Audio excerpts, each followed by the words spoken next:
Madam Chair, we are ready to begin. Okay, thank you. All right, good morning, everyone, and welcome to the Wednesday, March 20th Mineland Reclamation Board meeting. Clearly, I'm having some technical difficulties, so let me know if I go astray and I can't see all the participants. So please let me know if anyone's got a hand up or has any questions. So with that, can we please do a roll call? Mr. Mock? Present. Redmond?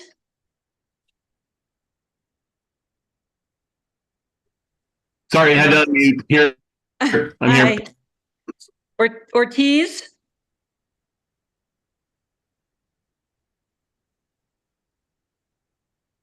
No Patrick? Yeah, we don't see Okay, Stiegelmeyer? Present. Hi, Karen. Baker? Yes. And Nelson? Present. All righty. Let us know if Patrick ends up joining. Great. So we're going to go through an approval of the minutes here in a second, withdrawals and continuances. Just from an agenda review perspective, this may just be a carryover copy and paste typo.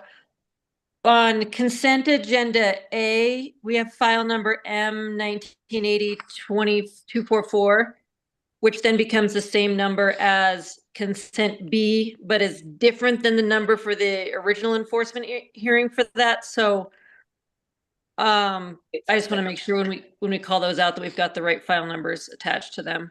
It should be 1980-090 goes to consent B. I think it's just a copy and paste. Okay, cool. That's what I thought too. Just want to make sure. Okay, with that, do we have any comments about the February 2024 minutes? And if not, would someone like to make a motion to approve? So moved. Tim Mock. Second. Nelson. Tim and Nelson, thank you. All those in favor, please signify by saying aye. Aye. Hi. Aye. Those opposed, same sign. Hearing none, the February minutes are approved. So approval of continuances and withdrawals. I am not seeing any continuances or withdrawals, but do just want to make a note on the agenda that item number originally 6 has moved to the consent agenda. All right, well, with that, let's hear a report from the Executive Director's Office. Mr. Mock. Thank you, Madam Chair. Good morning, members of the board. Director Cunningham, Tim Mock, Deputy Director for the Department of Natural Resources. Got a handful of updates here. First, I'll start off with Parks and Wildlife confirmed or had confirmed 2 new commissioners to the Parks and Wildlife Commission, Jess Beaulieu and Jack Murphy, representing Parks and Recreation users seats. And then in the Executive Director's Office, a couple of announcements on hiring. We've hired Lacey Gentry as DNR's new Federal Affairs analyst. Lacey will coordinate DNR's responses to federal planning and land use projects. She comes to the Executive Director's Office, having previously worked in the water section at Colorado Parks and Wildlife. We also just announced that our Assistant Director for Water, Kelly Romero Heaney, has been promoted to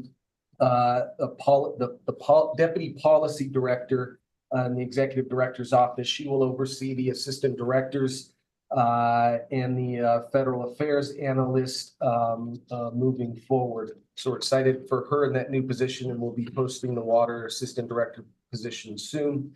And then we are expecting the announcement of a state engineer and the next director of the Division of Water Resources imminently.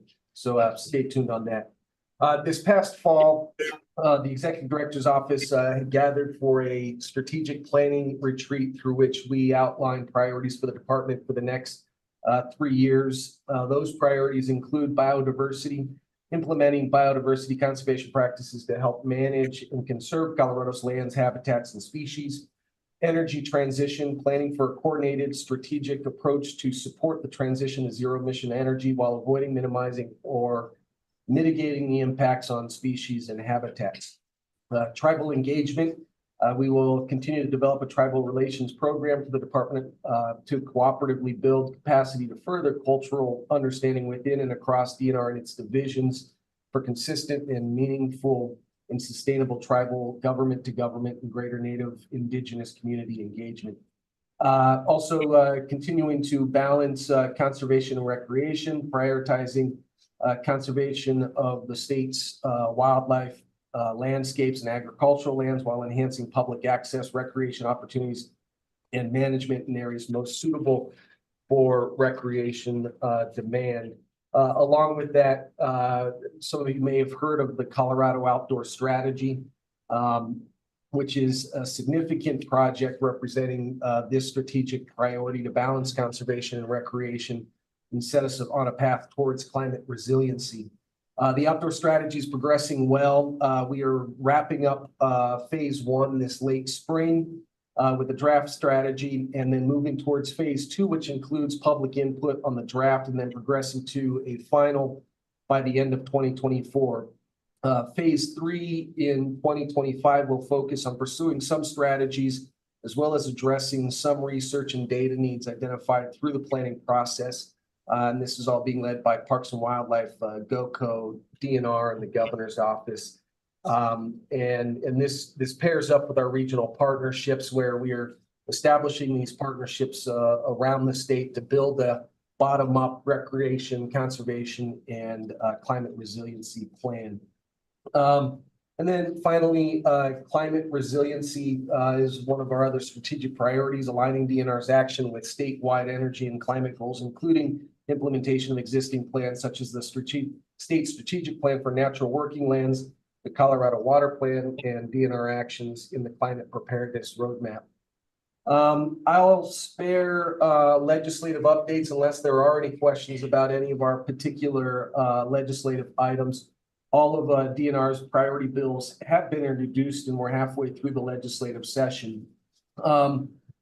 There are 2 issues, though, that may be of particular interest. One is potential dredge and fill legislation. And working with Speaker McCluskey, CDPHE's Water Quality Control Division is proposing to revise the Water Quality Control Act to protect Colorado waters after the Sackett v. EPA's United States Supreme Court decision remove federal protection of wetlands and other waters. And under that decision, the type of water body subject to federal jurisdiction is significantly narrowed.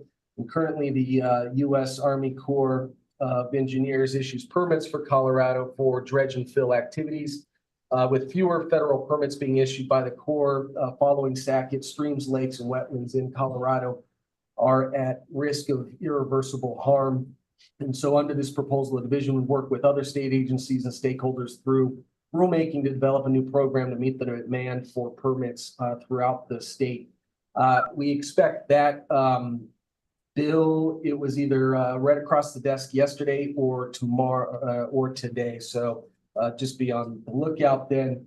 And then we also are aware that this is a competing bill to Senate Bill 24-127, sponsored by Senator Kirkmeyer, that proposes a limited gap waters program that would be housed within a newly created division within DNR and governed by a new commission. That program proposed in the bill includes a blanket exemption for the mining industry and for projects that disturb less than 0.1 acres, among other exclusions. And then the other that's caught some interest here is potential renewable siting legislation.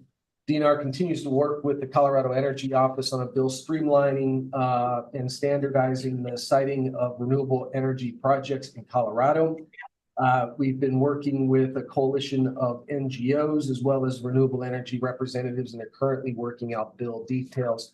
We'll expect that to be introduced later on this session. Let's see here. Water updates. Colorado River update on March 5th. The Upper Colorado River Division states of Colorado, Utah, New Mexico, and Wyoming submitted their proposed alternative for post-2026 operations of Lake Powell and Lake Mead to the Bureau of Reclamation.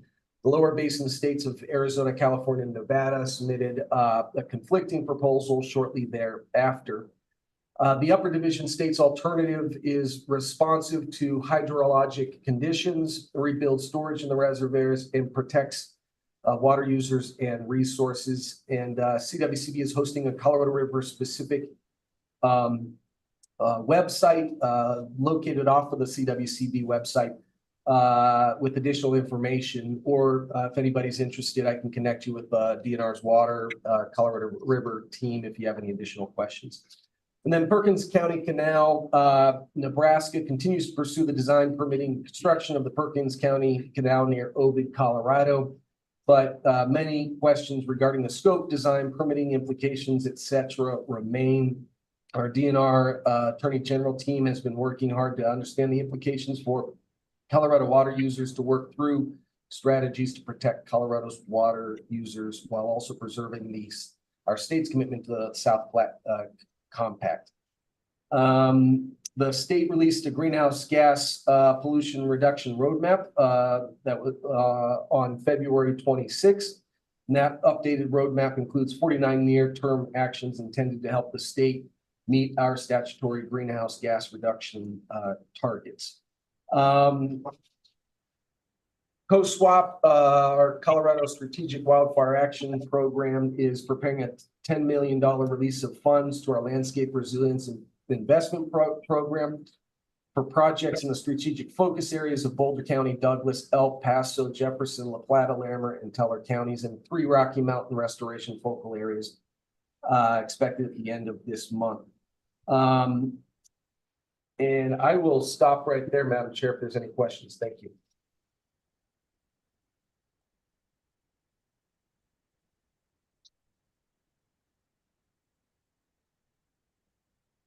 Nell, you're muted. I know I am. This phone is not helping me. Thank you, Tim, for that update. Any questions for Tim? Karen, did you have something? Oh, I was just going to say, how do you do it, Tim? That's a lot. Congratulations. Tim Mock does very little. We have exceptional staff and subject matter experts within this organization that we're all very proud of and do exceptional work for the state of Colorado. Thanks, Karen.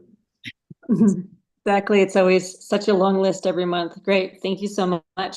Over to the division, Director Cunningham. Thank you, Madam Chair. Good morning. I'll just start by noting that Mr. Ortiz has joined the meeting.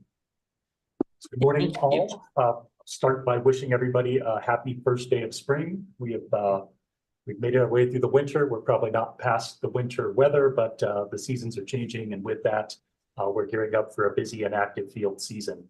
I'll start off this morning by giving you an update on the Schwartzwelder mine. The bid submission deadline closed on March 13th, and the review team has completed their process of reviewing those bids. And I am pleased to announce that we have selected our contractor who will operate the water treatment facility out there. It is a company called Norm. They have extensive background in this sort of remediation work. Again, just as a reminder for the board, our target date for initiating water treatment at the mine is going to be May of this year. So we will continue to provide updates as we move along there. We'll also note the Inactive Mines program will be hosting the Spring Advisory Council meeting tomorrow, where they will provide the council with updates on any new grants and present the final project list and the Office of Surface Mining Reclamation and Enforcement grant proposal, which will be presented to the board at next month's hearing.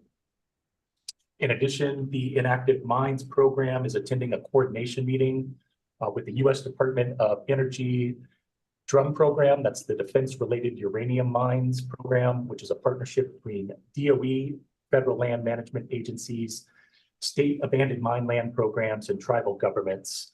And this work is to verify and validate the condition of a unique set of abandoned uranium mines. These mines provided uranium ore to the U.S. Atomic Energy Commission for defense-related activities. I'm sure as the board is mostly aware, these mines in Colorado are located on the western slope on public lands, and they're abandoned. So this is ongoing work that's been happening. This is just another coordination meeting to discuss some of the upcoming projects. With that, I've got a few personnel updates for the board. I'd like to announce that the Mine Safety Training Program hired Hank McKay as a new mine safety trainer. Hank will be working under Brandon Neal, the Mine Safety Program Director, and Hank comes to us from Blue Mountain Energy and the Desirado Mine in Moffat County, where Hank has been working since 1990. He has extensive experience in conducting MSHA inspections for safety hazards and violations, as well as conducting new hire mining training and training for mine rescue teams.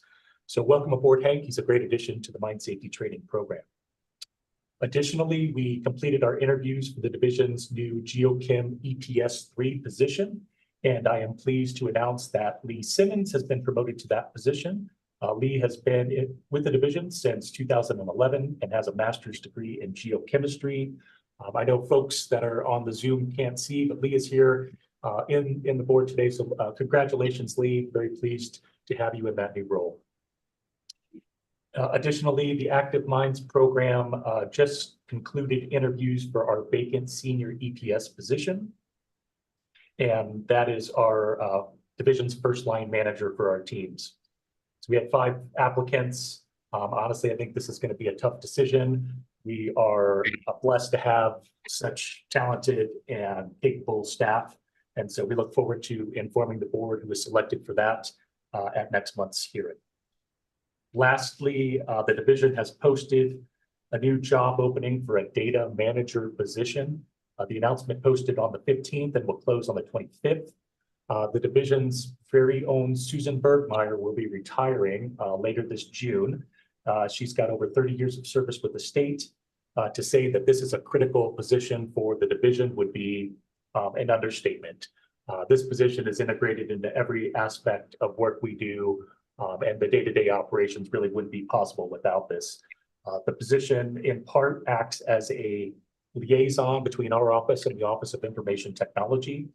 They serve on steering committees, participate in project planning and execution of OIT initiatives. They represent our division on government data advisory boards, coordinate on various teams on projects, outages, anything related to software. And those are just a few of the duties that this job does. So it's very critical. We're posting this now in effort to have a little bit of overlap with Susan while she is still with us.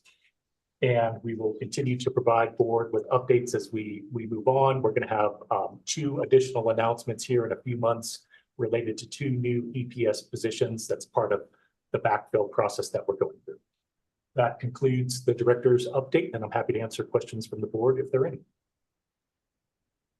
Thank you, and congratulations on the new hires and the promotions. Any questions or comments for him? All right, hearing none. We are going to move on to the consent agenda. So if you'll note, if you have the most up-to-date agenda, we have Cripple Creek and Victor Gold Mining, item A on the consent agenda, and then also previously item number 6 has moved to item 4B on the consent agenda. So if we could entertain a motion to approve.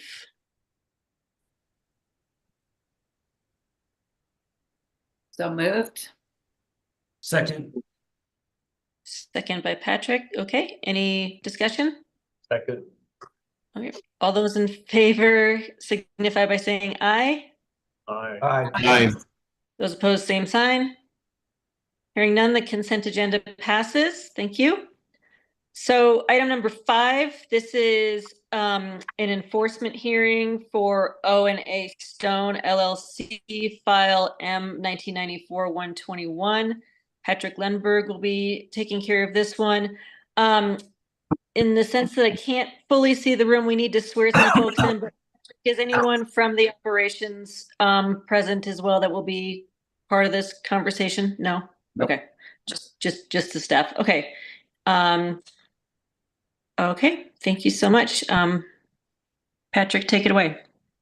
Okay. I'll let you know.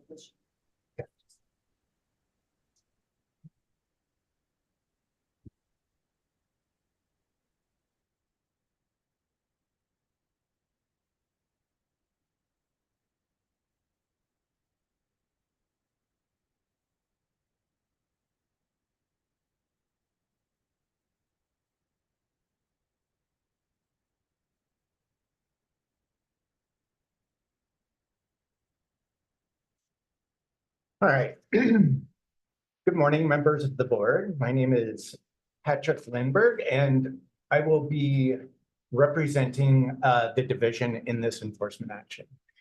This hearing's for the Vasquez Quarry number 2, M 1994-121, operated by O&A Stone LLC. The hearing is for the consideration of a possible violation, cease and desist order, corrective actions, and civil penalties for failure to post additional required financial warranty within 60 days of notice of the adjustment.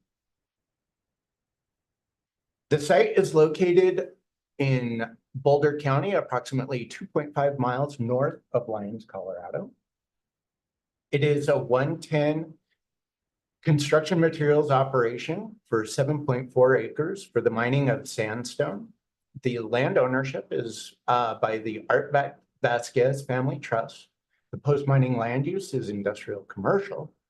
The currently held financial warranty is $10,670. SI2 surety increase number 2 was issued on May 4th, 2023 to increase the financial warranty amount to $19,629. Again, the operational summary, a sandstone quarry using dry mining methods. No groundwater has been exposed at the site. Mining depth varies across the site, but typically they go as deep as they possibly can. There is a high wall located along the southern permit border, which is to remain after mining. Grading of all other features are to 3:1 or less on the slope. Replace topsoil to an average depth of 4 inches. And the overburden across the site varies in thickness. All the haul roads are to remain after reclamation. Here is an aerial image of the site. The red boundary is the approved permit boundary. The blue line is the total disturbed area of 6 acres. And the area that was determined that needed to be revegetated is outlined in green. The reclamation plan summary, again, the post-mining land use is industrial commercial. Backfilling areas to 3:1 or less on the slope. High wall and haul roads to remain after reclamation. Replace topsoil at an average depth of 4 inches across the site. Revegetate with the approved seed mix and remove all marketable materials from the site. Currently, the site is active. Mining activities occur sporadically throughout the year.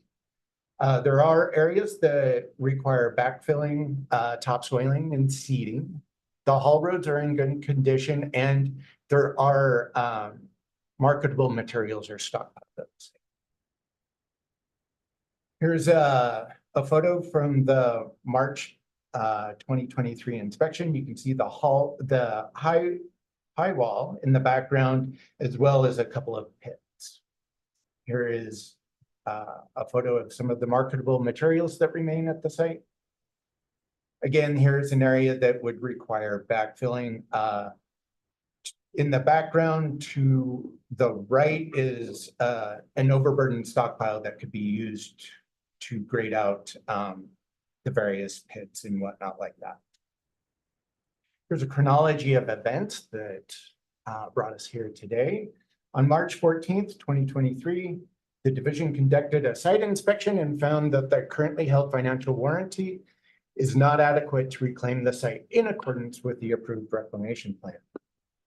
On April 17th, 2023, the division sent the inspection report to Arthur Vasquez of O&A Stone LLC, who is the operator and permittee, along with the bond estimate under a separate cover letter.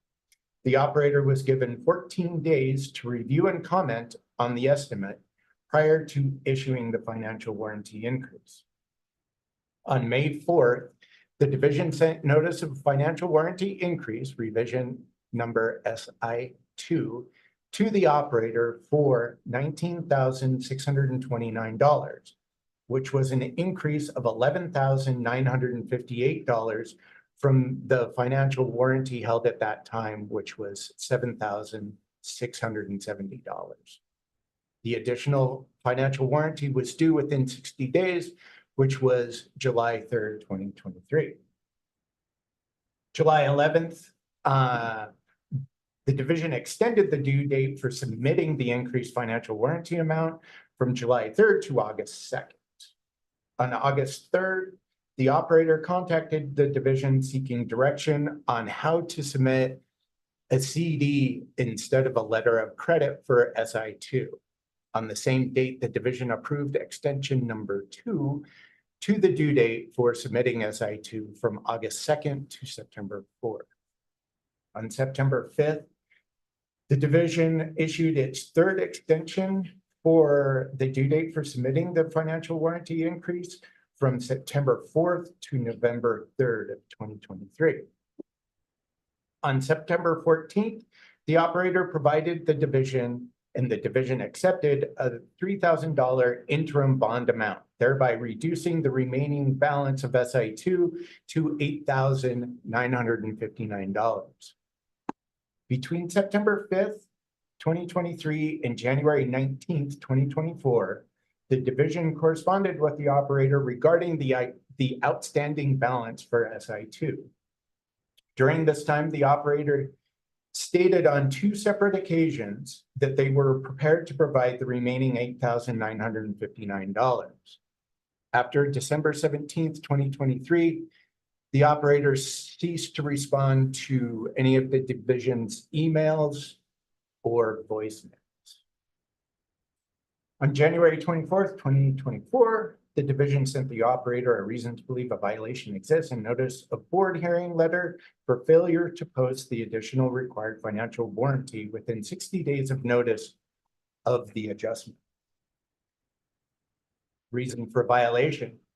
Pursuant to CRS 3432.5-117, parent 4, parent C, parent 3, and rule 4.2.1, parent 2, a permittee is required to post any additional required financial warranty within 60 days of the date of notice of the adjustment. The operator did not post the additionally required financial warranty within the 60-day time frame, despite 3 extensions to the due date. To date, the operator still has not posted the required increase. Staff recommendations. Violation. Find the operator in violation of CRS 34-32.5-117, parent 4, parent C, parent 3, and rule 4.2.1, parent 2, for failure to post additional required financial warranty within 60 days of notice of the adjustment. Issue a cease and desist order pursuant to CRS 32.5-124, parent 2, prohibiting further activities on affected lands except activities approved in writing by the division as necessary to comply with conditions of a board order, prevent off-site impact, complete reclamation, or to protect the public health and safety until corrective actions are satisfactorily resolved. Corrective action. Require the operator to submit an amendment to the current financial warranty for the additionally required $8,959 or a new financial warranty reflecting the increase within 30 days of the board order effective date. Civil penalties. Pursuant to CRS 34-32.5-124, parent 7, a person violating any provisions of a permit issued under this article shall be subject to a civil penalty of not less than $100 per day, nor more than $1,000 per day for each day during which a violation occurs.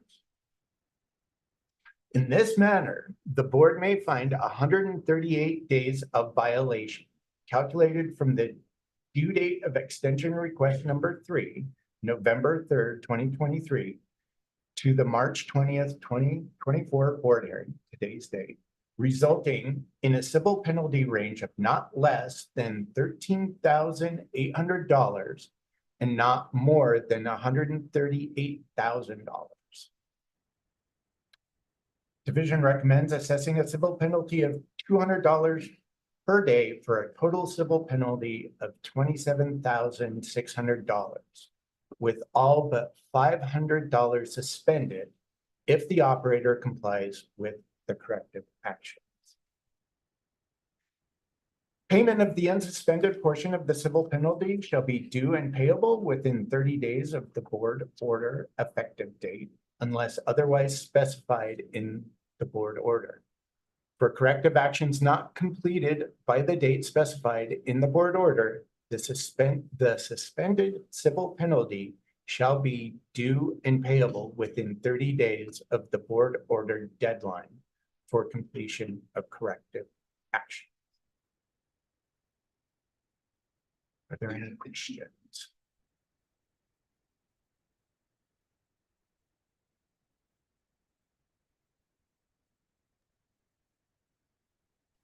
Any questions on the board?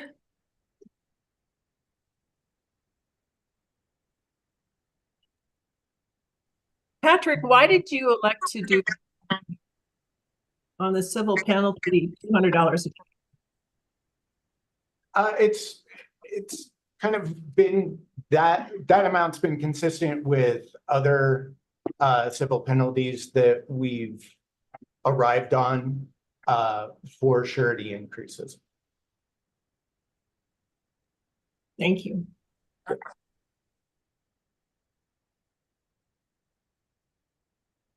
And so really the last time you heard from the operator was around December 17th?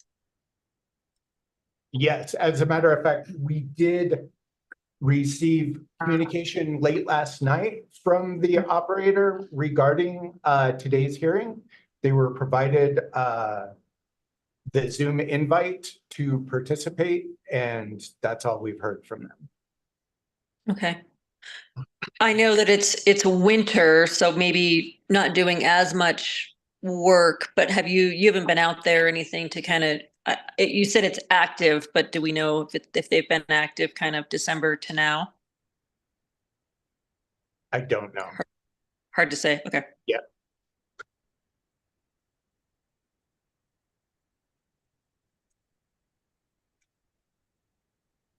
Any other questions or discussion?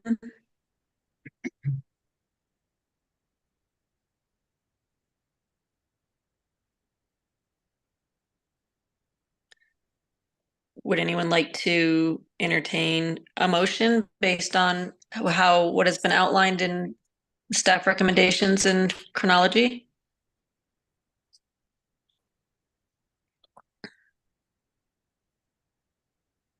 I will attempt.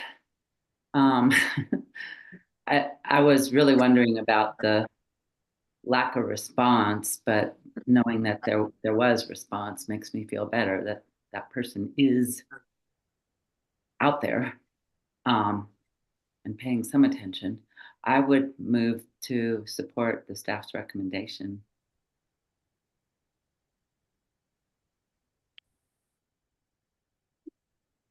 Is that an adequate motion, Chuck, or do we need to read anything or clarify anything? I mean, I think rather that like maybe just tighten it up to rather than support, like adopt the staff recommendations and issue an order adopting those recommendations. I will make that motion as stated clearly by Chuck.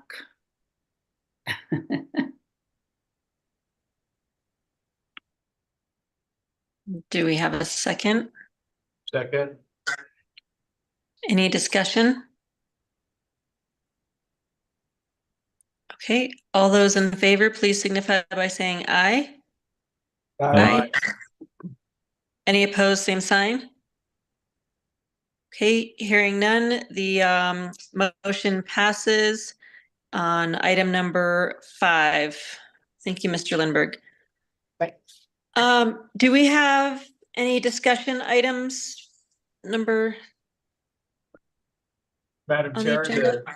Madam Chair, the staff does not have anything to present today. okay. And do we have anyone available for public comment? No. Okay. Do we have a reason to enter into executive session for anything?